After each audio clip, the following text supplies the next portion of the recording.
just want to see. Oh, snap. What happened? I don't have my microphone. You don't have a microphone? Nah. So how you can go look either in the room or in the bathroom for my AirPods. Okay. I'm gonna need those.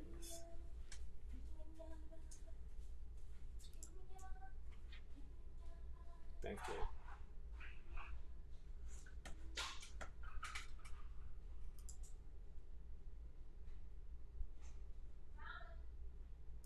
Thank you.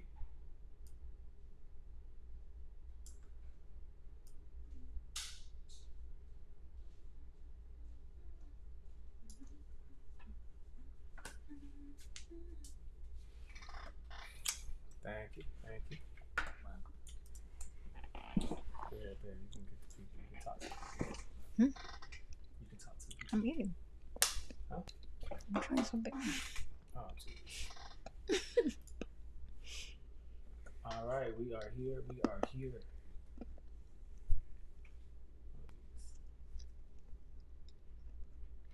What was that? Mm-hmm.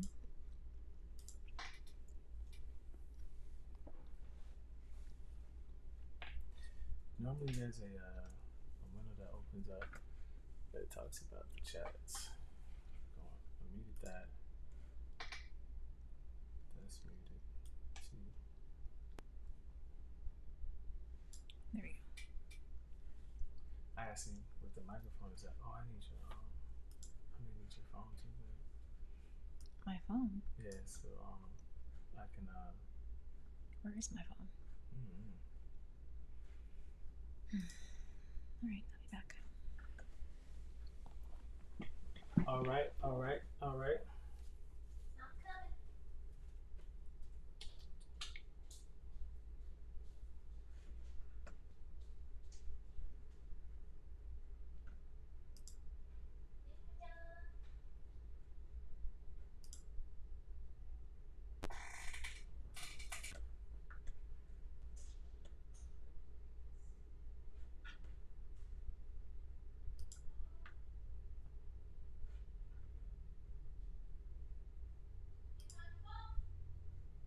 No.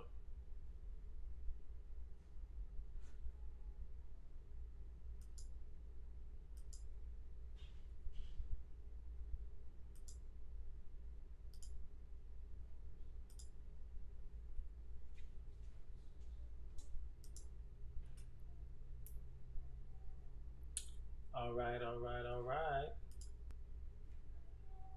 We gonna learn today.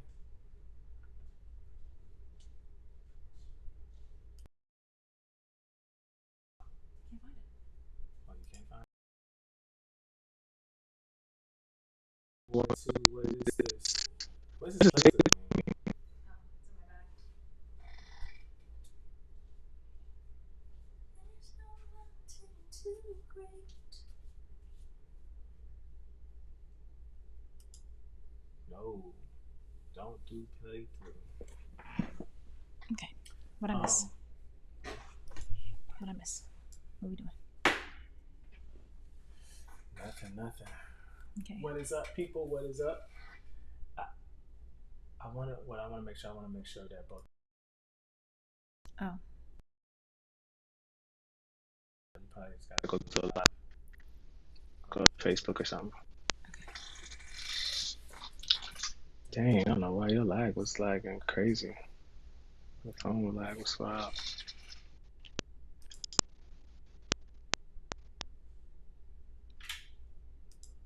What is up, people? What is up? Make sure when y'all coming in, man, y'all let us know. Oh, here we go. Y'all say what's up, man, so we can say what's up to you.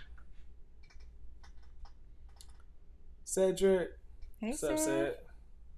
What's up, bro?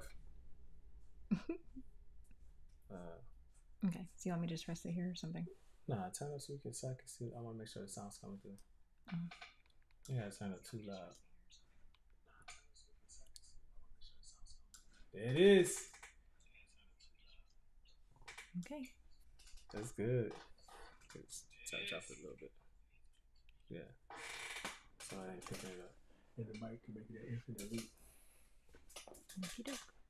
Yeah. Man, I appreciate y'all for getting on, man. Saying what's up, chat. So if y'all didn't know, as you coming into the chat, and I still rock the camera. If y'all coming into the chat, man, make sure y'all say happy birthday to wifey now. Make sure y'all say happy birthday to wifey, man. It's on Tuesday. On Tuesday? Mm-hmm. On Tuesday. So what would you say, if you want to, you can answer. If you don't want to, you don't have to. What makes this year so special to you? Is this your birthday special to you? Or is it just like, it's another birthday? It is, because I think that 30 is a very special number. I think it's the number of maturity. So I'm excited to see a new level of maturity for me and me stepping into all of who I am. For you? Yeah, that's what this year is about for me. I wasn't gonna say your age, but well, you asked. You said it. I'm not ashamed. I wasn't gonna say it. Yeah, I'm not scared to get older. I think it's a beautiful thing to grow older. Yeah. Yeah. Is that it's beautiful to go over? To grow older, yeah. Yeah. Yeah, I do. I remember like when I turned 30. Mm-hmm. Well, of course you remember too, because you was there. Yeah, I was. When I turned 30. Mm-hmm. And I just sat on my mom's couch, just like. Well, 30 was interesting for you. 30 was definitely interesting. Only because I think, like, you know, at that time in my life, I was filling out a lot. Mm-hmm. I think a lot was happening at that time in my life. Daniel, and coming back from Afghanistan, and a lot of changes, and then pursuing a relationship with Christ, like actively, like it was a lot of changes that happened all at one time. And I think even like just in general, like turning 30, there's like something like a switch in your brain that's like taking inventory of your life. Like, wait, am I any closer to my actual goals? What are my actual goals? Like, am I really like making sure that I'm going to be prepared for the future? You know, like you start to get more serious with what legacy you want to leave and what impact you want to make and what milestones you want to hit. So I think there's just like this, like I said, maturity that you start stepping into once you hit 30. Yeah. Maturity. That's gonna be my word. That's my word for 30. Maturity. Said the anniversaries, twin flame. Yeah, man. You wanted to do something because we've been married for 8 years. Oh, yeah. We can kind of do that like in between talking, I guess. But I wanted us to kind of talk about 8 lessons that we've learned in 8 years of marriage. 8 lessons that we learned in 8 years of marriage? Yeah. You can pinpoint any. Any lessons that we've learned? You want to go first? I want to know. Well, want to, or am I going first? I mean, you don't have to. I can try to think of one. Oh, before we get into that, I cut my dreads. You sure did. Gone. I cut my dreads. Just like that. How do you feel about the dreads being cut? Well, how did you feel about the dreads, period, to begin with? I had mixed feelings about the dreads. You had mixed feelings about the dreads? I had mixed feelings, especially at first, because like, the awkward stages and everything. I was like, I mean, we'll give it time to see what this becomes. You know?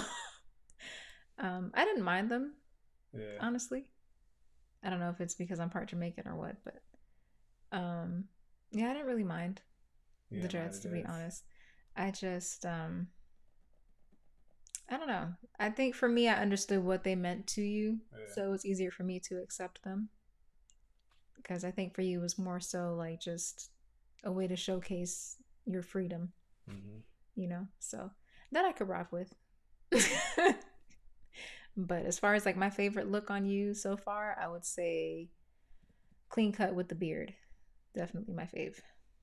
Not this type of beard, like the old chin No, strap. like the yeah, like when you had your beard all, Yeah, edged up and yeah. then yeah, that was I like The that. reason why I even asked you about that is because like Hmm. I got a lot with the dreads. You did. You had a I lot of got a interesting lot. feedback. Yeah, I'll call it yeah, feedback. A yeah. lot of interesting feedback when you decided to dread up. A lot of interesting feedback. So, Um, More negative than positive feedback. hmm. Um, but it didn't have like I think when people see you make a change in life, period, and I'm not just talking about here, just any in life, period. When people see you make a change, Yeah, they always equate it to like something that's just like to me a lot bigger than what it really is. Like not everything is an event when a person decides to do something. right. Sometimes it's just a decision. It's not always a dramatic or huge event. It's just a decision that a person made. Yeah, Now some may be, right? Some may be, but I think you gotta allow for context from an individual. definitely. And I think we go too deep in a lot of decisions that we make, period. Like we think decisions are a whole lot deeper than what they really are. It's just a decision. Um, and I think you got to give space and give way for things just to be a decision and people for people. Mm. Yeah, So sometimes. I don't know. I feel like the real work comes before you actually make the decision because I feel like everything starts up here before you actually decide to do it. when a person makes a decision, Yeah. yeah, I believe that too. So So, even when I decided to dread in the first place, I had them before hmm. and I cut them, and I did not like the reason why I cut them because I Right. cut them for people, and I did not want that to be just as a personal person. I did not want to be doing things for people, and whether I wanted to or not, or Yeah. whether I wanted to make that decision or not, or whether a person deemed that that was a good decision or not, that was a decision, you know what I'm saying, I made and I wanted to make. So by me deciding to do it or to dread up in the first place, Hmm. you know, I just wanted to Yeah. make a personal choice in myself. Like, okay, Daniel, you're not doing this for people. You're not doing this to be accepted. Like, you're not going to be a person that lives off of the approval of others. So it was just like a, Yeah, you just did it for I want to do you. it. Yeah, I want to make a decision for me. Yeah. And I rock with that. Like, I'm all about authenticity and just doing what works for you. Right. So, I didn't mind that you made that decision. It was definitely an interesting process from start to finish. Yeah. But I think it really represented who you are a lot in a lot of ways. The choice or the dreads. The choice, The the choice. Yeah. choice, because with or without, you're still you. I'm But still Daniel. Right. Right. Right. yeah, So definitely. that's why I did it in the first place. And even the decision to cut them was a decision I made. It wasn't for people. It Right. wasn't because someone said something, even though people suggested some stronger than others that I cut Hmm. them. It wasn't. I was not gonna ever do that. Not ever again. Right. You know what I'm saying? No matter how a person might have deemed the decision was, I wasn't gonna allow myself to do that. It was gonna be decisions I came to, and it was just because of what I wanted to do, and I'm straight with that. Exactly. The only in anything in life, the Hmm. hair or what we're talking about is is symbology, um, to something bigger, right? We're just using hair Hmm. as that, Yeah. and I want y'all to catch that. We're just using hair, as a symbol to the choices a person make and why they make their decisions. Yeah. Said band music, man. You taking it back, boy. Yeah. You taking it back with band music. Um, uh, so I wanted to say that. So you said 8 things that we learned, 8 lessons 8 lessons. in 8 years. Dang, see, what makes that question hard is because Hmm. you said lessons. What's wrong with the word lessons?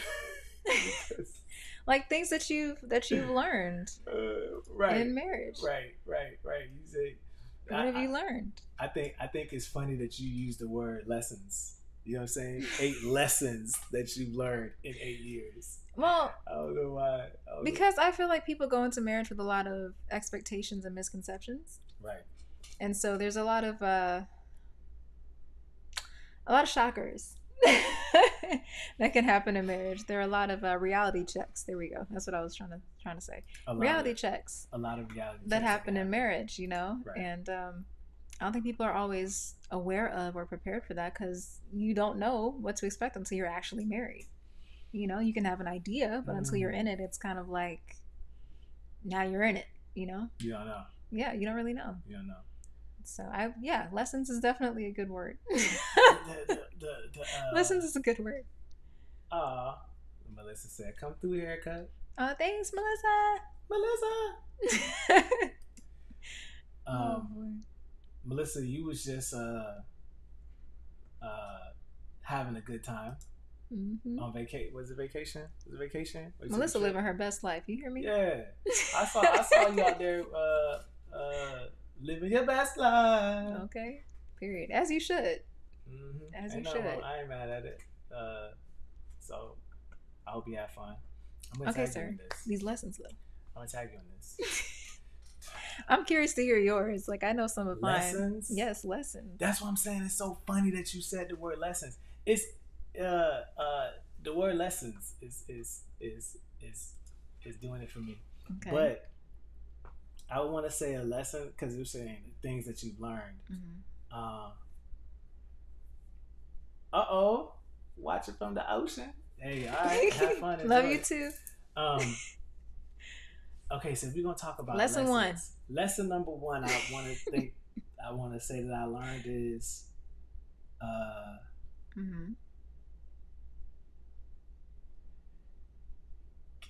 don't know if this is a lesson or a thing. Is this a lesson? I don't know. You haven't said Keep it yet, your babe. house business. Oh yeah, that's a lesson. Is that a lesson? That's a lesson. That's a lesson. Lesson. I learned that lesson first and early. Ooh, child. Keep your house business. You know what I'm saying? And that's not to say like don't have people that you can be transparent with in your life. It's just to say like be mindful of who you actually share your business with. Who you actually share your business with. Child. People be peopling. What, boo? You gonna say child, boo? No. People will people. Said law. Heck yeah, that's law. Yeah, that's boy. law. Gosh, dog, that's law. Keep your house business your house business. Yeah, there's certain things you will never hear me talk about. Ever. That's between me, God, my husband, and whatever leadership we have both entrusted with that information. Yeah. You can, if you want, you can accept the tag. But the reason, my fault. Like I need the phone. So that was the first one I learned, and I want to say that one was probably like year one. If I'm being honest. I remember the epiphany. Oh, you remember the epiphany? Yes, I do.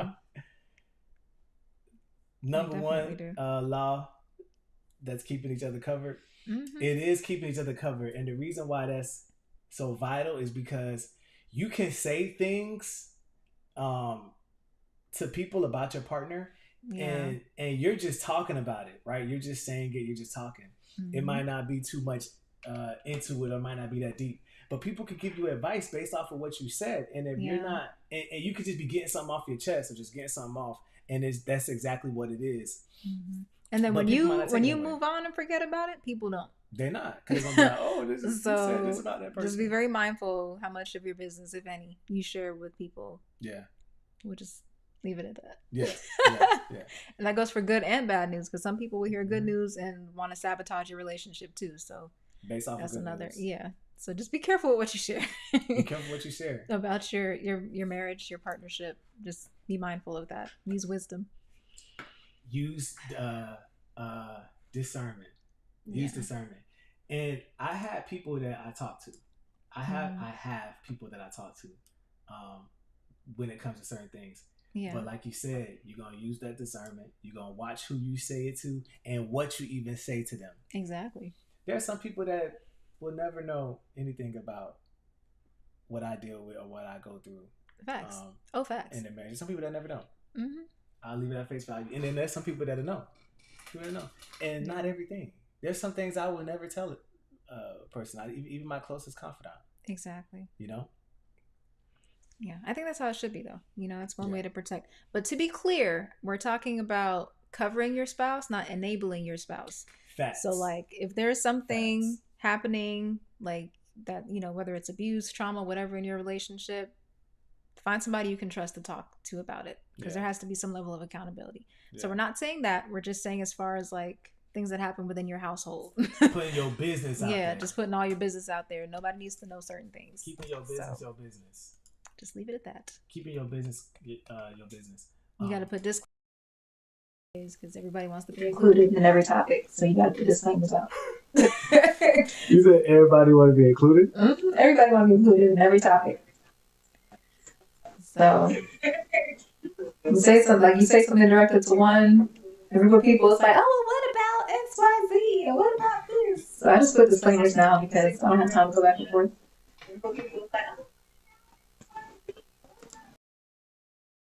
What'd you do? I I switched to audio You because over here because anyway. this camera has Oh, it has its own thing. two microphones in it, Okay. so that's two bit of mic. So I was trying to use that audio versus use my AirPods, and I want to sound like. Okay. But okay, so that's one lesson that I learned quick, fast, early, and in a hurry. Okay. Is it my turn now? I hope so. Lesson 2? Okay. Wait. Which So one? we're both doing 8, or we're doing just 8 total? 8 together as a total. couple? Yeah. Oh, no. Oh, okay. Oh, no, sir. Okay, that makes it different. That makes things different. It makes things different. So you'll do 4 and I'll do 4.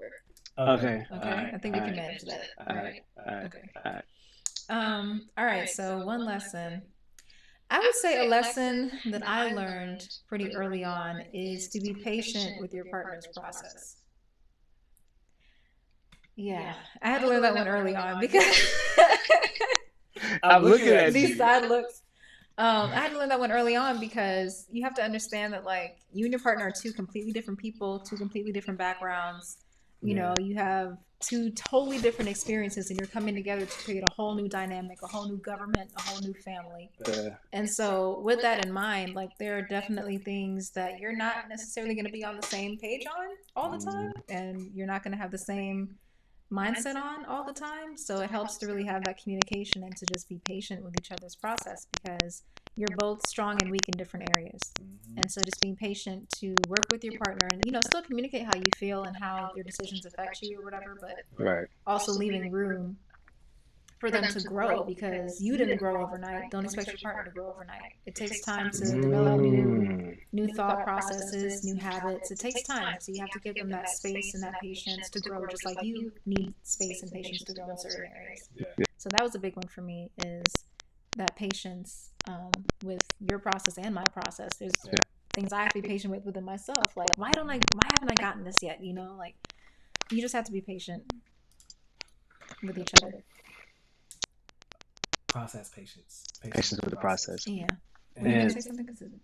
no, I wasn't. I wasn't gonna say anything, but what I will say, just hearing you say that about being patient, and you know how I feel so much about extending grace to yourself as a person, because we all need it, And sometimes I feel like I need more grace than you need, just as like being married. No, we just need Because different areas. Well, I was gonna say the reason why I say that is because one of the reasons that made me keep our house business is because anytime I would talk to people, it was such a I did not like the stigma that was on man, that was on husband and marriage. I didn't say I did not. I do not like the way that society looks at man and marriage. I really don't like that. I feel like, well, I'm not gonna say I feel like, I think that there's a lot of unnecessary pressure for a husband to perform, and I didn't like it. I didn't like how that made me feel in my most vulnerable moments because there was no time to consider your actual experience. It was kind of like, well, you just got to do what you got to do. You just gotta do what you gotta do. You just gotta man up in that moment. You just gotta be a man. You gotta be, and it's just like, what? Hold on, but I'm going through and I'm processing in this moment. And I said it to you early in our marriage, and I never said it on public forum. Talk to some of my my close close friends friends about about it. I it. I said, said, you you know, know, I I think think that, that and it might not, it's not intentionally. I know it's not intentionally. Mm-hmm. I know it's not. I just didn't like talking to everyone about it because it might not have been intentional. But they wasn't. It wasn't communicating from a space of where they got it yet. So so it's it's not not intentional, intentional, right? I right? I don't don't believe it's believe it's intentional. intentional. It's It's just just like like we we don't don't care care about about the the state state of of the the one one sitting sitting on the on the throne. We throne. We just just want want him him sitting sitting on on the the throne. throne. So we So we don't don't care care the the state of state the of the man. man. Just Just be a be a man and man and be be there, there, right? right? And I And I didn't didn't care care for for that. that. I Mm-hmm. I say say that to that to say say when when we're we're going going through, it's through, it's just just like, like, man, man, you're you're extending extending grace grace to to your your partner partner and and keep keep doing doing that. that. Don't Don't forget forget to to extend extend grace grace to to yourself yourself too, too, Yeah. because because you're you're learning learning just just as as and and growing, growing, right? right? I So say learning. you're You're maturing and maturing and growing growing just just like like they they are. are. And And one of one the of the things that things I that I really really do do love about about our our relationship relationship is is that that we we communicate communicate that to that each to other. each other. Like I we will communicate communicate that, that, oh, oh, you're you're being being gracious and gracious and patient with patient me with me right right now. now. Oh, Oh, you're you're being being gracious gracious and and patient patient with me with me right right now. now. And And we'll we'll show show it. it. We'll We'll show show that that grace and grace and patience patience and and understanding understanding to to one one another. another. And I And I really do really do like like that. that. I I really do really do like like that that because I because I feel like feel we like we can can have have a genuine genuine life life experience experience Yeah. That's true.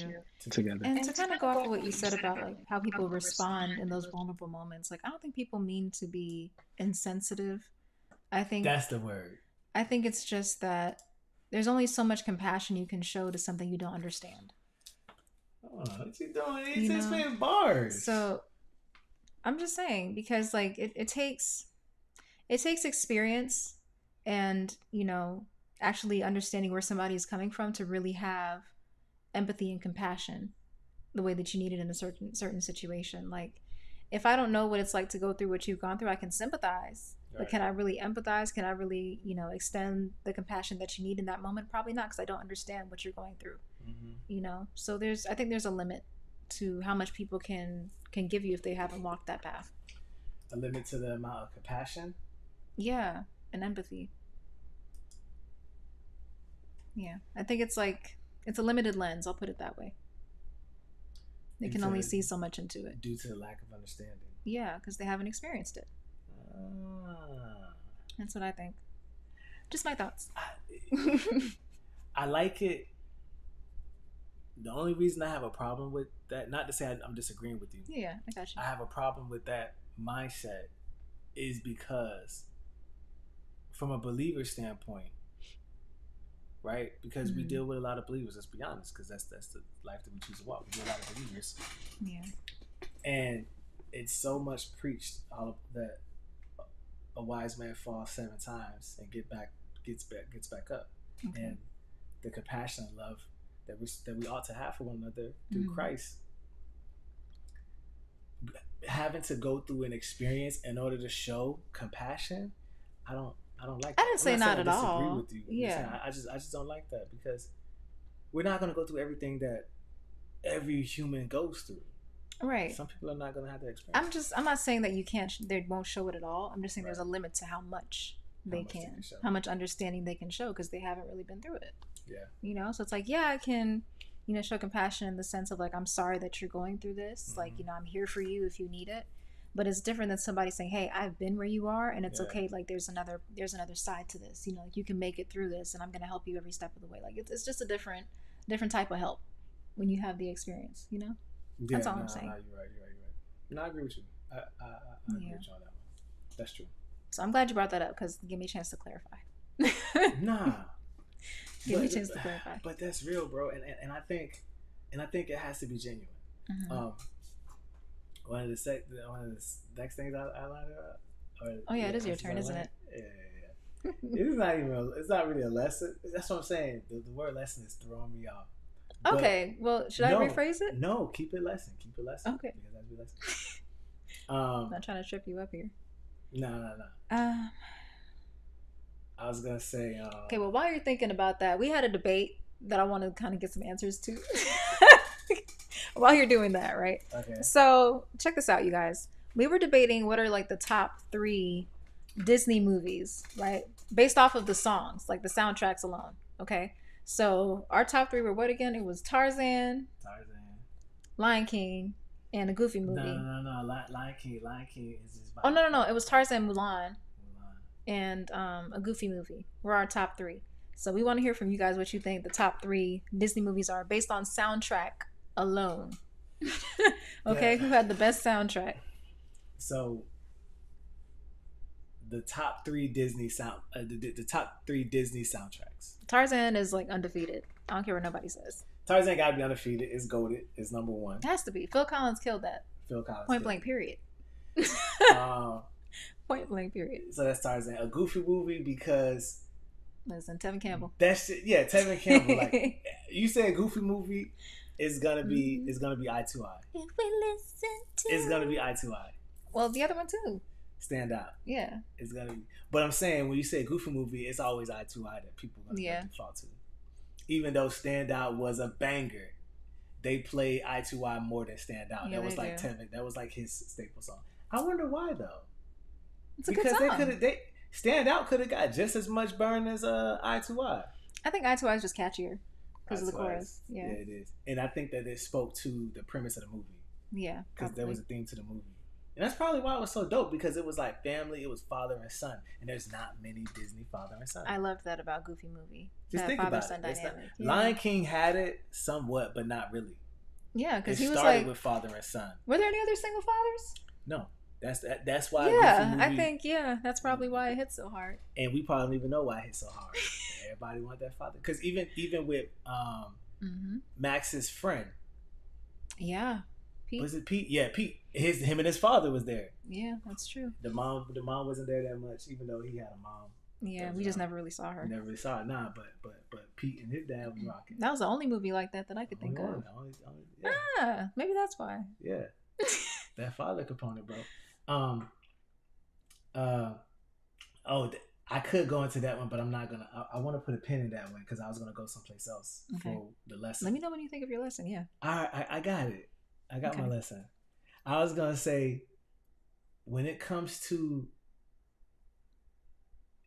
and I think people gotta listen to me when I say this, because I think we hear it's like when you become a husband and you are providing and taking care of home, it's like, oh, you're doing it. Nah. What do you mean? Unless you feel okay. So when you become a husband and you're a man and you're doing the responsibilities of taking care of your home, and like taking care of a home, you hear it like, oh yeah, you're gonna have to take care of your home, you're gonna have to take care of it. But when you feel it, what it means to take care of it in a whole new way, I'm with you now. dog. Like one of the lessons. I got it. This is and it's funny because this is a lesson I learned. Second, it's like, bro, it's not just in word only. Like it's in duty, it's in action, and you got it. You cut everything out, and nothing damages or gets in when it comes to you taking care of your home. Like it's like, bro, you got to look out for your home, and that's it. Yeah. And allowing yourself to not feel guilty or feel bad for telling the world no because of you just take care of your home. No, you can't come do this. No, you can't come here and do that. No, I'm not gonna go there. No, we're not gonna. So you to like actually like draw them lines in the sand and not feel guilty for drawing that line in your sand. Yeah. When that line in the sand when it comes to those boundaries. Taking care of, because as a man, when you're taking care of a home and you're responsible for, I'm gonna say taking care of it. When you're responsible for a family, when it goes great, you don't hear too much about it. Right. Yet it's on you. When it goes bad, you hear about it and it's on you. So at the end of the day, everything is on you. That's leadership. So period. You kind of it is. That's leadership. Period. So you have to get into a space and you have to get to a spot where you're like, I'm not gonna allow myself to feel. I'm holding it down. Yeah. Because I'm doing what I got to do. So. Okay. So that was your other lesson. Yeah. So what did you do to make sure you set those boundaries? What did I do? Yeah. I don't know, what did that look like internally? For curious minds who might be watching. What did it look like? What did it look like? What did that look like for Daniel? Because you're setting boundaries and you're doing what you got to do. I think it just looked like I think the battery is dead. I think it just looked like Make sure you can hear yourself.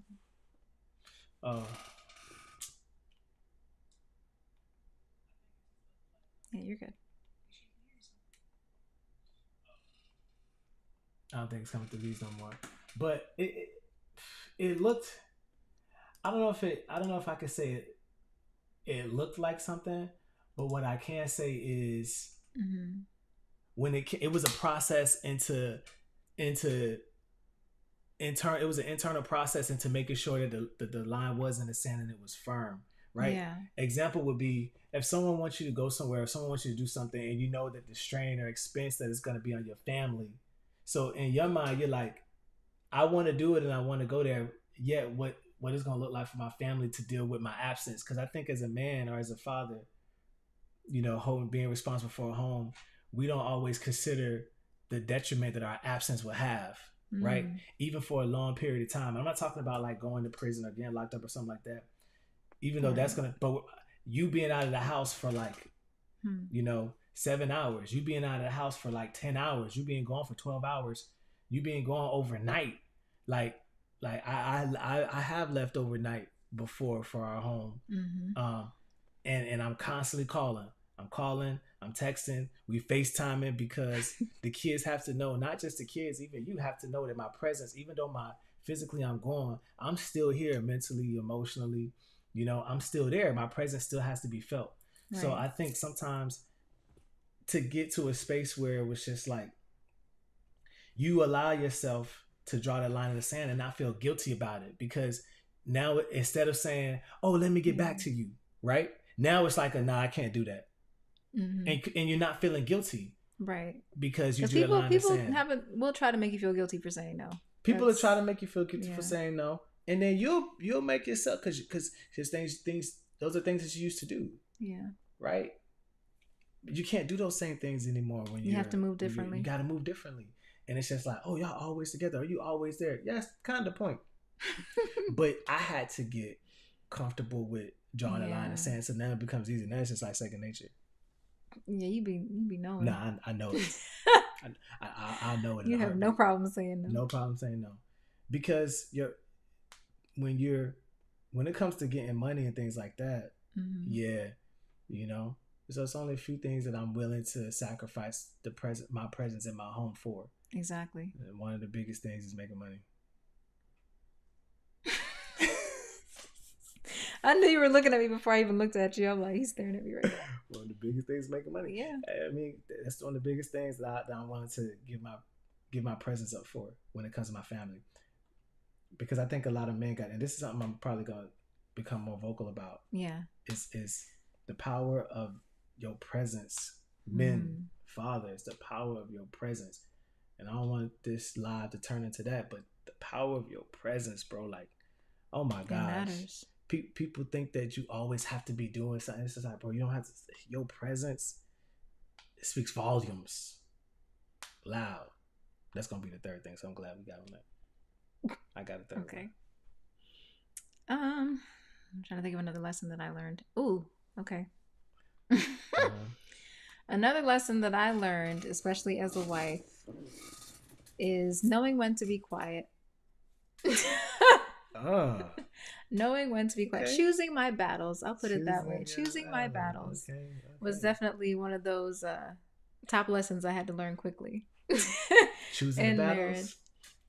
Yeah, choosing my battles, because it's I think it's very it's become very culturally accepted for women to be like unnecessarily combative.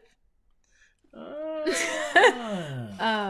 But I think in marriage you have to know that as a woman, period, right, your influence, your power comes from your counsel, and knowing when to just give your counsel and then be quiet and allow your husband to lead and make the final decision. Yeah. So that was definitely a lesson for me, because I didn't want to create a hostile dynamic in my marriage. I'm not really like a super combative type of person, but I am a very like strong-willed person, and like I know exactly what I want, how I want it, when I want it.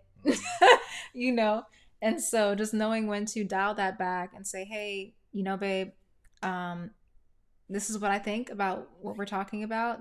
This is my counsel to you, my wisdom to you, and I trust you to make whatever decision you believe is best. Yeah. And just leaving it at that. And I think you have to be willing to give your husband space to grow as a leader. He's Mm-hmm. not always going to make the best choices because he's learning just like you're learning. But at the end of the day, I truly believe in the power of submission and the power of obedience, because I know that when I'm obedient to God and I submit to my husband, no matter what choices he makes, I've always been covered, whether or not it was the best choice at the time. Yeah. Yeah. There's a covering that comes with obedience. And so that's definitely something that I had to learn early on in order for us to grow and to become to have the dynamic that we even have today. Because I had to learn to just step back and say, "Hey, this is what I have to say about it. I trust you." Mm. And that's it. Not keep bringing it up 5, 6, 7, 11 times. Not being hostile about it. Like, well, had you done what I said you were supposed to do, and like all that stuff. No, we're not doing that. It's just we're not doing that. And even when he didn't make the best decisions, it was never, "See, I told you, you should just listen to me in the first place." I am so grateful that you were not that. Just letting it go. Like, he's learning, I'm learning. Yeah. We'll just chalk it up to the game. And keep going. Minister Denise, blessings. Oh, we got people. Hey, yeah. Hey, Brandy, hey, Brother D. Growth. Hey, Brandy. It is growth, Brandy.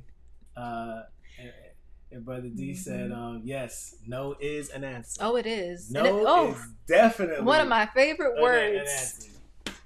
No is it's a complete sentence. You hear me? Definitely an answer. No. Ladies and gentlemen. Just no is definitely an answer. Choosing battles. Yeah.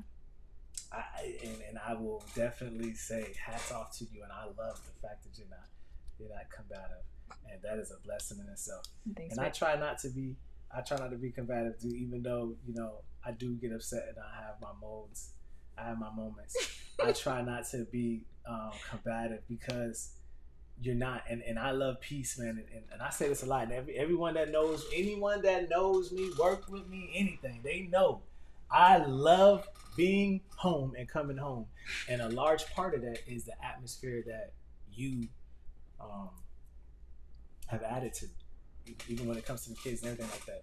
I love being home, bro. I'm not one of the type of people that sit in the driveway. I thank God I'm blessed that I don't sit in the driveway. I don't sit outside the house before I come in. Oh gosh. I don't be dawdling outside, not wanting to come inside, dawdling out, staying at work or places out longer. I'd be ready to go home. We're gonna do the job, do the mission, and I'm going home. So I'm trying to get back to home base. Well, trying to get back home, bro. And I was talking to my younger brother about this. What up, Bean? I was talking to my younger brother about this, and the reason, and it is because if you don't like being home, if you have an issue with your atmosphere, that's a problem. The place you should want to be the most is at home, and my prayers and my heart go out to people that don't have peace in their home, because when you're out there in the world working, when you're out there, even when you're at the gym working out, or you're doing anything out there in the world, there has to be a place that you can go to recharge and unwind and let go of the day. And if you don't have that at home, man, honestly, you're homeless. You may have a roof and a bed, but you're homeless because there's no place you can go back and recharge and get back all those things that you, or even just feel safe. Like just having that safe place to just know that I can. Safe space. Y'all go watch the Safe Space on YouTube. Plug. Just know that you have that place where you can just be yourself and just unwind and not have to be perfect, not have to be performing, or not have to be on all the time. Having that place, like you said, where you can just woosah. At the end of the day. And I know for me that's huge, because especially when you're like in business, because I know working a job also as well, because you have to perform for your bosses, and like put on a good face for your coworkers and all this other stuff. But even in business, like interfacing with clients, networking, like you constantly have to have like this demeanor about you and just be on all the time. And so having that place to just say, okay, even, as a parent too, like you have to be on like, mommy this, mommy that, mommy. So you have to have that place where it's like, okay, I can just be okay for a minute, just, or even not be okay for a minute, and then know that I can get what I need and then go back into this world and do what I have to do. Do what you have to do. So it's important to have that. You gotta have it. It's necessary for everyone. I don't care if a person is single, in a relationship, married, whatever or not. You have to have a place where you can go and recharge back. And it's a blessing if it's the place you lay your head down at night to sleep. Yeah. You know what I'm saying? It's a blessing. Brother Z said, facts. I love my wife. I love my family. Amen. Yes, sir. That's how it should be. Amen. Dude. So, all right, you're up. Yeah. I had two that I was going mine. over. I had two that I was going over. One was the kids. Okay. What about the kids? Dang it, I forgot the second one. That's why I gotta write stuff down. Because I forgot the second one. Okay, we'll do the one you remember, and then we'll get back to that. Okay. So I'm trying to see if it is spark back, because you know how I think. I start talking and then my thoughts come together. Yeah. I can't be quiet and have my thoughts get together. And I'm the complete opposite. I have to organize my thoughts and then talk. Yeah. If I feel like if I'm not talking to get these thoughts, I'm like, you know what I'm saying? But this one I learned, and this was probably number 4, number 3, number 4, whichever one I'm on now. It's funny how they're coming to me in order. That's all God. But as a father, yeah, nothing, and I'm gonna say this in the camera because I want y'all to get it. Let nothing, and I believe this is in the Bible, and I'm gonna spit it the King James Version. Let nothing hinder you from being a father to your children. That should be in the Bible if it's not. Oh my gosh. I'm just playing. It shouldn't be in the Bible. But it sounds like it should be something that's in the Bible. Let nothing hinder thee. Okay. You know what? Let nothing hinder thee. I cannot with you. From your fatherly duties. And that's one of that. Cannot. And it's funny. I can't put these in any order, but it's just as huge as the next. Mm-hmm. I had to learn that. Let nothing hinder you from your fatherly duties. Oh, hey, G. He came in right on time. He came in right on time. Hey, G, let me know if you're trying to join the conversation, if you're in a spot where you can be on camera with lighting and audio. If you're in a good spot, G, let me know and I'll tag you in.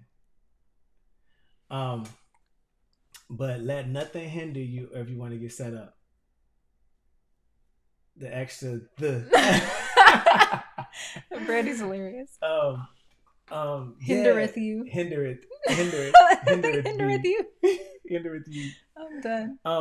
Dude, let nothing hinder you from being a father, dog. Yes. And I'm gonna say to the fathers out there, and I had to learn it too, because there's not a playbook for this, man.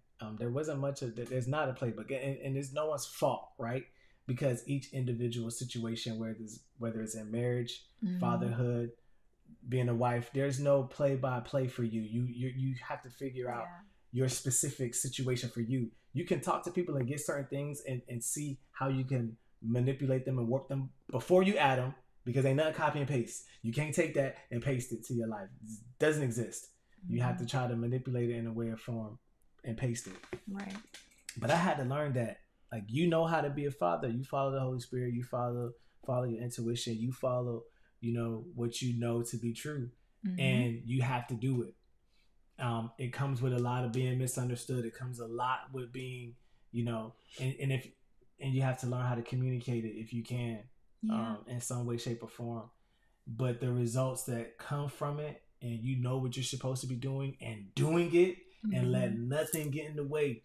It's the same as protecting spiritually, the same as protecting physically, the same energy as a man that you put into. If someone walks through this door, I'm taking their head off. If someone touched my family, bro, but that's the type of intensity. I say that for a reason. That's the type of intensity you have to have. You got to obsess over the safety of your family as a man. So the same way, the same energy. When it comes to you being a father to your kids, you need to have that same energy. Don't just have that energy out there and you got that energy. When it comes to your kids, oh no, we're gonna, where you just like tiptoeing around doing your job as a father, you need to have that same energy, that same intensity. Right. And go into it and being a father and whatever it is, whether you're disciplining, whether you're playing, whether you're showing up, whether you're doing anything, keep that same energy as a father. And don't let no one stop you from doing it. That's true. Nothing get in the way. Some people may have to deal with child support courts and all that stuff. So I get that, right? We're going to be sensitive to that situation. Yeah. So if you're just hopping on, we're just talking, but we're going over 8 lessons that we've learned in 8 years of marriage. Oh, you know So what? I haven't said anything about. See, this is why you need babe. yeah, you got to reel it back in every once in a while, just so they know. What is it? What's the topic? 8 lessons in 8 years of marriage. 8 lessons. Yeah. We're gonna pin it. So I'm gonna go on to mine while you're typing that, babe. In 8 years. 8 years. We've been married for 8 years. 8 years of marriage. Spell marriage, babe. I can't spell. MARR. A.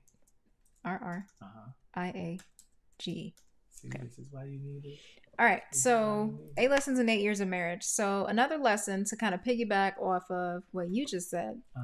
Another lesson that I learned, and I've been saying this for years, but I think it kind of expounded for me as I went on, was that in marriage you have the fundamentals and then you have the variables.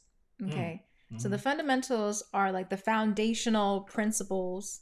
And if you're a believer, then you know what the Bible says is necessary to make a marriage work. Right? Right. So those are your fundamentals. But then you have the variables, the things that are customizable according to you and your partner in your relationship. Mm-hmm. And I think that people tend to only stick to the fundamentals but not really explain or leave room for the variables. In marriage? You know, yeah. Like to take the time to figure out what actually works for your dynamic and what works for your marriage. Mm-hmm. And so one thing I had to learn early on was that, you know, as long as we have those fundamental principles, all that other stuff we can figure out together and customize and figure out what works for our family and our dynamic and our marriage, you know? And so once I understood that, it made things a lot easier because I didn't feel that pressure to conform to cultural expectations, you know? And so, yeah, it was definitely very liberating for me. I don't know about you, but it was definitely liberating for me to not have that pressure on me anymore and to just say, okay, well, this is a clean slate, basically. So let's figure out how we're going to make this work and what works for us and what we want to do, what we want our marriage to look like, you know, in the next year, 2 years, 5 years, 10 years, and how we can move towards that. So it definitely helped me a lot. Nah, it was weird because a lot of like the cultural pressures that I had, they weren't really good. What you want? You want it?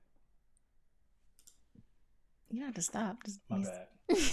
Oh, I was trying to finish typing. I didn't finish typing it yet. Oh, you can still see it. There you go. 8 lessons in 8 years. Like, let me get this out. See, I can't type and think at the same time. I can't, y'all. I can't. Okay, I just can't. I'm trying to multitask. Right. It ain't working that well. Unsuccessfully. Yeah, especially when it comes to talking. Okay. I want to pin this, so go ahead and pin that. Oh, you want me to? Okay. Well, it's all the way over here. Oh, my bad. Here, try to do it. Oh, Lord. I don't even know how to pin. I don't know how to pin comments. I don't think you can because it's not.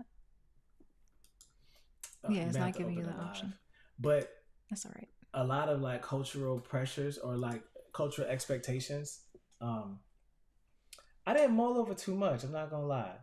I'm just being honest. I didn't mull over too many cultural expectations. I think for me, I wanted to like run from it. Like I like when we got married, I did, man, because I said, bro, I can't. Okay, I can't live up to cultural expectations, bro. I will fail you 10 times out of 10 times, bro. I don't do well. I don't do well with unnecessary or undue pressure. Well, let me say it this way. I don't know. It might not be right, but at least what I deem undue or unfair pressure, I don't do well with that. You know, I don't do well with that's probably my issue with corporate America. I don't do well with dancing in those things. I don't do well with that at all. I learn on the fly a lot. I say, you know, jump out of the plane and build a parachute on the way down. You do say that a lot. I said it a lot when it comes to like entrepreneurship or building something. Even with hopping into the streaming thing, I you know, I knew, you know, production when it came to that standpoint, but I didn't know streaming. I'm learning, right, as we're going through this whole streaming game. Like I'm learning this on the fly. I just have and you have it too as well. You have a commitment to excellence, to moving to excellence. I don't want to use the word perfection. A commitment to excellence. So everything that you do is going to be done in excellence. Even is going to present itself in excellence because you have Yeah, and you're doing your best. Yeah. You're giving it your best. So when people see it, they see it and they say, "Oh, you must have this mastered." And it's like, "No, I'm just moving in excellence. I'm just doing the best I can with what I have." Right. But your commitment to doing things in excellence at a high standard, right, at an extremely, I'm not gonna say high, extremely high standard, people can look at it and be like, "Oh, well, you must know what you're doing, or you may have this down." No, I have a commitment to excellence. That's my commitment. I'm fumbling just like the next person and learning along the way and learning. It's just a commitment to excellence. So like, and getting married, the cultural expectations, I had no desire to be with them at all. I told you, I said the one thing I could say within this marriage is that I'm never gonna stop. And it's because of the drive, the work ethic, first off, that my dad made sure I had. And then the commitment to excellence. I don't even know where that came from or when that started in my life. I'll probably have to sit and pinpoint it. I think it shows up the most for the things that you actually care about. Yeah. I'll put it that way. I can say that. Because the things you don't care about, it's kind of like, eh. But when you really care about something, you like fixate on it. Literally. I say the word obsess. Like, you have to obsess over certain things. Certain things desire the obsession. And I always go back to Kobe, because I feel like the Mamba mentality just works over everything. Mm-hmm. The Mamba mentality works over everything, no matter what you do in life. Your mother, your father, your student, no matter what it is, repetition will make you look like a genius. Yes, it really does. And it's just like, nah, you're not a genius. You just been doing it, and you're committed to moving to excellence. But the Mamba mentality can fit over everything, no matter what it is. You're a manager, you're a janitor, you're an employee. The Mamba mentality fits over everything. I'm going to do everything I can to be one of the best at this level, and that commitment and that drive and that focus, that obsession with being the best. And I'm saying the best, not your best self, right? I'm saying the best, right? Not doing your best, or being your best self. I'm saying being the best, because there's a competitive, and shout out to Paul Renee, Beyond the Hustle podcast that we started. We talked about this before. We're going to be going live on Tuesday, y'all. But when it comes about being the best, having that competitive edge to it, right? Healthy competition, not to where we're going to like destroy a person or like want to see them do harm or fail. But I want to do this better than that person. Right. Right? Mm-hmm. Right? That's that Mamba mentality, and that keeps you moving and driving. And now I want to be the best at what I do. I want to be the best at what I do. That's more so it is. I want to be the best at what I do, in my industry, or whatever it is that you do. Whatever it is. And there's nothing wrong with saying that. There's nothing wrong with saying that. There's nothing wrong with moving like that. Now, but how it plays out, I think there's another level beyond that, though. Like, shout out to Apostle Jeremiah Davis, because he always says, "Don't just be the best, be the only." Same thing. So, like, really just pushing to be the only person that does what you do the way that you do it. The way you do it, bro. Yeah. The way you do it. Because, okay, I put it into cars, right? There are tons of cars. You go drive down I-4, no matter what busy street you on, there's tons of cars out there. Mm-hmm. All different shapes, sizes, makes, and models, all type of things. Yeah. Right? A whole bunch of them. Now, so there's a bunch of cars, right? Now we're gonna take it smaller and smaller. There's different brands of cars. You got GMC, you got Dodge, you got Ford, you got Chevy. You have all these different type of makes. Kia, Honda, Hyundai, Lexus. So you have all these different types, right? We got cars, and we got different types of cars, and then we got different models within each of those different types of cars. Okay. Now we start separating them, right? Now we start separating them into, this car does this better, this car does that. Which one is best overall? Which one is best for family? Then we start doing that. Now we start even niching them even smaller, because now we go into price points. Okay. Right? So now we start going into different price points of the vehicles. And then which is going to get best for your value, within your price cut, within your price. Then we start moving into luxury. Because there are cars that cost more expensive, that are more expensive than others, and there's a reason why they're that expensive. Mm-hmm. And so that's what you want to aspire. That's what we want to desire to be, right? I know for me, in this media space, right. Now getting into streaming. I'm sorry for all streamers that's out there, but Daniel's here now, right? So healthy competition. So it's just like, yo, listen, I want to be the pinnacle of whatever it is that I'm doing. Mm-hmm. I want to be the pinnacle to go to, the one that's trailblazing, doing all that type of stuff out there. Right. You know, that's why I said the mama mentality can fit with whatever it is that you're doing. You apply that to what it is that you're doing. That's GOAT status, man. Facts. Did you give your last one, or did I give the last one? I think you gave the last one. Did I? Did you? Wait. No, I did. You did. I did. About a parent. So yeah. Was that 3? I did the fundamentals and variables. That was mine. And then you got into right being the best and fixating on things and obsessing over things. Okay, so what's next? This is the last one because this is before. This will be 4. This will be this will be my 4th one. No, because I'm on my 3rd one. Right, but remember I'm going before you. Okay. So this is my 4th one, and then you got your 4th one. All right, I'm caught up, y'all.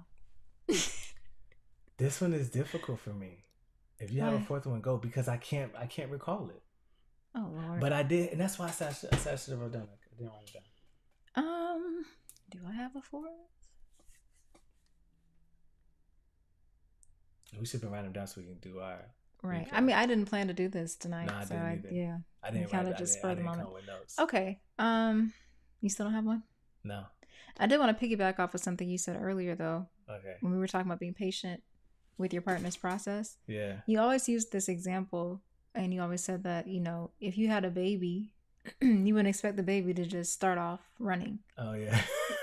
You know, you would have to give it time to grow and to mature and to learn how to walk. And your marriage is like a baby, you know, because you're starting something brand new together. So you have to give it time to learn how to speak, how to walk, how to, you know, run, and eventually, you know, continue to grow and mature. Yeah. And so that always kind of stuck with me, because I think, especially as a woman, because, you know, we're really good at showing our kids patience, but sometimes not so much our partners. Yeah. Let's be real. Yeah. And so I think for me, that was definitely an eye opener, because it's like, okay, if I think of the marriage like a baby, it'll help me to remember to show patience in certain processes that our marriage is going through, because this is all new for both of us, you know? So I did want to plug that in there because you always use that example, and I thought it was a good one to mention tonight. No, and it goes kind of deep, because we won't have time to really dissect that, but it goes pretty deep when I said, and I told her this in that context, that the marriage is like a baby. Mm-hmm. And we look at it as in, okay, my marriage is a baby. No. Your marriage is a newborn. And I really want people to understand that, because we jump into this baby, right? And, you know, you got to crawl before you walk. Mm-hmm. Before you even start crawling, right? Because that's what your marriage is. This is the first time y'all got together and did this. Yeah. So dating for a long time is not marriage. Those two do not coexist. They are not the same thing. Having this ring and covenant, and people say, oh, we're just going to do this, we're just going to be married. All right, cool. You can do that. That's fine. I'm not saying that you can't do that. But I'm saying, what I am saying, though, not no but, what I am saying is putting this on your finger and making a covenant before God and man and deciding to do that. I know my fourth different, right? And so that's the first time y'all done that. So just think about a newborn. Newborn can't even open their eyes. They be doing this number here. They be looking weird, like a baby ET, right? So they be looking like that. It's a newborn. Did you really say a baby ET? Yeah, kids be looking funny. What am I gonna do with you, sir? But that's what your marriage is when you do that. So you're not even in a position where you can even start crawling yet, because you're learning each other. You're living with one another. That whole give and take, right? You giving and taking, and they giving and taking, because it's based off of that. Then you start sitting up with that big head. How them kids be doing? You start doing one of them numbers here as a marriage, and then you start being able to roll and start crawling, and then you start, and those things take time. So as patient as we are, et. Yeah. Oh my gosh. So You did the bobblehead and everything. Yeah, that's what kids be doing. They be trying to lift their head up and they really can't, you know. But that's what your marriage is. So you can't, you cannot jump. I say can't. I'm getting into I'm trying to not be so hip hop, y'all. But you can't just expect certain results out of your marriage and expect certain things. You kind of got to grow into those type of things. Yeah. I like that. Okay, I think I have my fourth. You got your fourth one? Yeah. Okay. So for my fourth lesson that I learned in marriage is the difference between a contract and a covenant. Oh. Yeah, we're going to bring this one back. Have I even learned that one yet? Yeah, we're going to bring this one back. The difference between a contract and a covenant. Okay. So, yes, it is true that in many ways marriage is similar to a business, right? Mm-hmm. As far as like the fact that you have two parties, both parties have a role, there's expectations that they're supposed to fulfill, etc., right? But with a contract, if somebody doesn't uphold their end of the agreement, you just terminate, right? Yeah. With a covenant, the covenant is not just made between you and your partner, it's made between you and God. Yeah. And so that covenant, it's not a until I don't like you anymore or until you're no longer fulfilling my needs. It's more so, God, I'm making a covenant with you to love this person the way that you have asked me to love them the way that you love me. Right? And that comes with a different level of forgiveness, a different level of intentionality. Yeah. And a certain level of grace, honestly, because you have to keep in mind that, hey, like, I'm in this for life, you know? And so covenants, you don't just break those. Yeah. You know? That's something you have to literally be intentional about honoring. And so to me, that's one of the biggest difference between a contract and a covenant. And I think in our culture, we treat marriage like a contract and not necessarily a covenant, not necessarily a vow that we have made to God to continue to show up and love and choose the person that we married. You know? And so I think that was one of the biggest lessons for me also is, you know, just not treating it like a contract, but learning how to, even in the moments where I didn't necessarily feel like loving you the way that God has asked me to.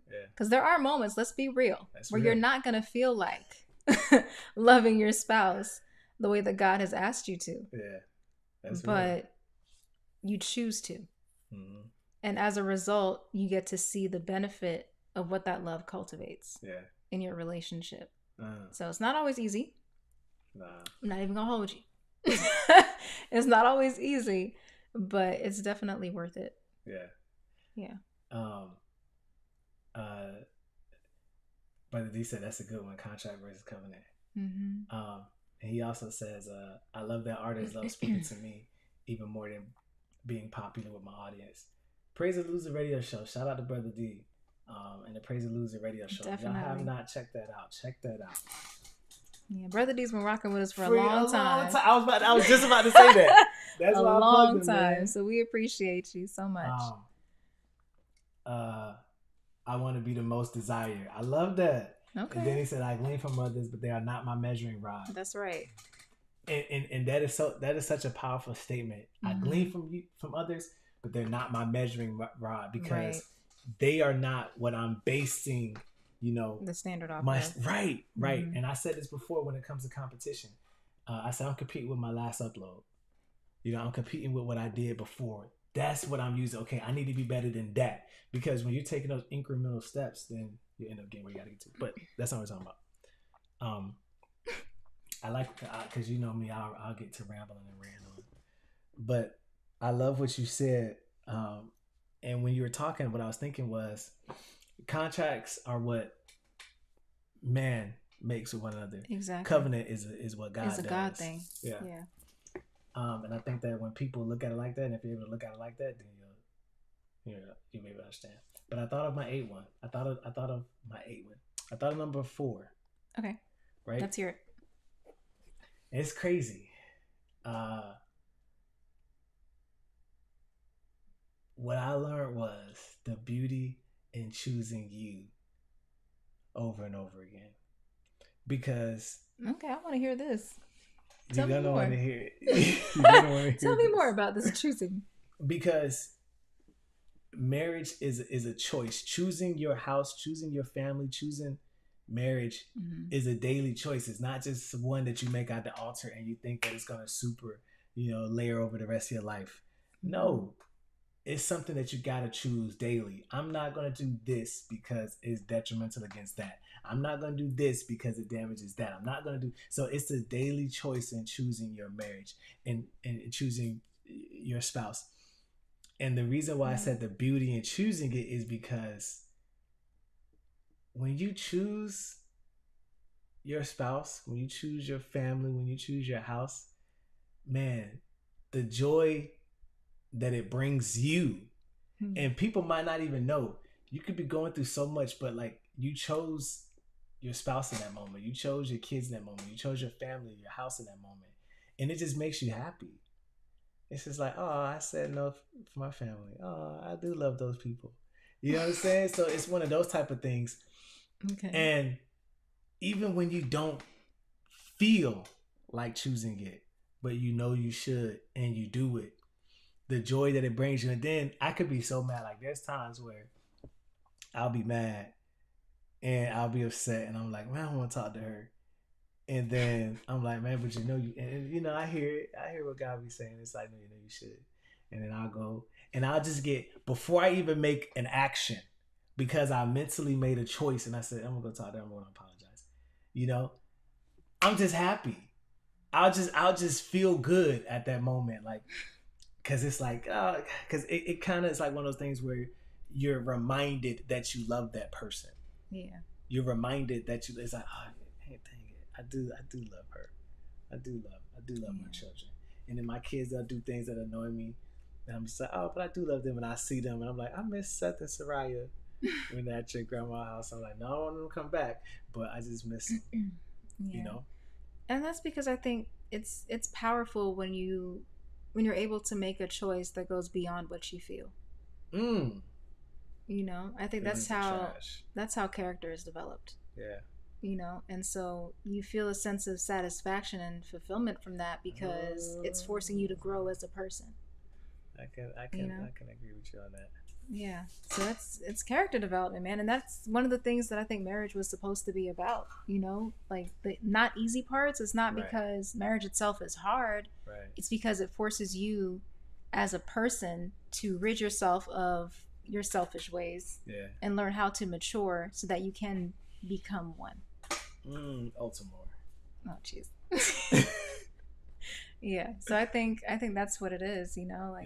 Because it's like that for me too. Like in the moments where, like I can either sit here and be mad about something, or I can go and talk to him and figure out where the disconnect was, so we can get back to reconciliation. Get back to reconciliation. Yeah. I like that. So it's all about choices, man. Marriage is a series of choices over and over every day that you make. Yeah, you got to choose to honor God and choose to, love your spouse. Yeah. Day after day. And I don't think the choices are easy. I do think that they get easier over time because you build a habit of choosing. Yeah. Your house. Just like building muscle, like with anything else. The more you exercise it, the stronger it gets. Yeah. And the easier it gets. And I was gonna say something to put a pin on everything. Like based off what you're saying, you're saying it's not easy and everything like that. But I was gonna say it's not something that is easy, yet it's extremely fulfilling. That's why I said what I said. The beauty in choosing you, because people look at it. Excuse me. And I think a lot of times, even in choosing right, it's selfish. And I had to deal with that too. I'm not choosing this because I'm gonna get something out of it, because because you got to step out of yourself and not be selfish. And I'm not gonna say like I'm all the way there with everything either. Yeah. Yet at the same time, it's like when you do choose your spouse, when you do choose your house, your family, when you choose that, you get to see them in a different way as well. You see them shine a little bit. You see them mature and grow, even because you chose them. You chose to go back. So not only did you experience the growth, but they did as well. Yeah. You know, and when you see that, it's just like, oh man, it's so beautiful. Yeah, the whole family dynamic benefits from that. Everybody does, man. Yeah. Thanks, Brother D. Oh, thank you. We choose the right thing. Yeah. No, the whole thing is beautiful. I really do believe that the family unit, and this is just, what I truly believe, the family unit is based off of God and the hierarchy and what He desired it to be. I really do believe the family unit is built off of that. I just told my brother the other day, man, or G, I just told, that is my brother from another. I just told him the other day, I said, you're going to be doing stuff with your son. You're going to be doing stuff with your child. And then God's going to speak to you right in there. It's not, it may happen. It's not like there's a chance. It will happen. You're going to be interacting. And as parents, let me know in the comments. You've been doing something and something comes up and God just reminds you of something. He reminds you of you. Y'all relationship. I say this all the time. Marriage has taught me so much about the nature of God, and it has taught me so much about how Christ loves the church. It has taught me so much about that. But nothing taught me about how God sees me as much as parenthood did. It's totally different. We're going to have a parenthood conversation next time, I guess. We're going to have to. Because the lessons, baby, that we have learned. Oh my gosh, in parenthood. But yeah, like it's a beautiful thing. And I think when you honor the original intent of anything, you get to experience the maximum benefits of that thing. Yeah. So marriage is beautiful, man. Don't let these people talk you out of how beautiful marriage is. Marriage is a beautiful thing, especially when you're both striving, when both partners are striving to do what they're supposed to do. I hate that. Look what Brother D said. Aw, we love y'all too, Brother D and Sister A. We love y'all so much. Tell her we said hi and that we send our love. I thought it was funny. Both of our backgrounds really speak to our personalities. What is mine saying? You're way more business and professional than I am. You think? What? I know, and I think they know too. I got a gamer chair. I got Pop, Venom, and Saitama. It's just the plain background. Ain't nothing special going on over here. Yeah, but it speaks to your professionalism.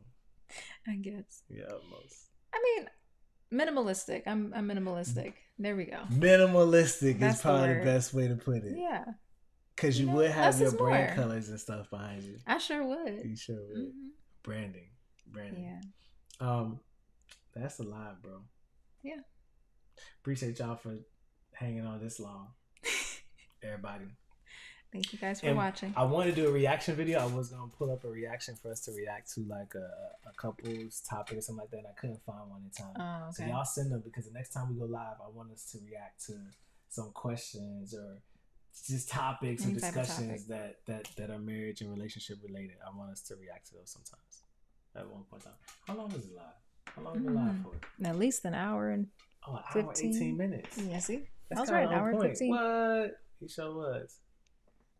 I appreciate y'all. I have like an internal clock now because I'm so used to and that's having funny. These conversations. Yeah. That's funny because I was thinking that we were sitting at an hour as well. I was like about an hour 15 maybe. Yeah. Eric Brown. What's up, Eric Brown Jr.? Eric. But yeah, so that's the live, y'all. Uncle James, what's up? Who else was on here? I miss him. I missed Uncle James. Yeah. Appreciate y'all for tuning in, man. We'll be at y'all next time, right? We're going to sign off. Bye.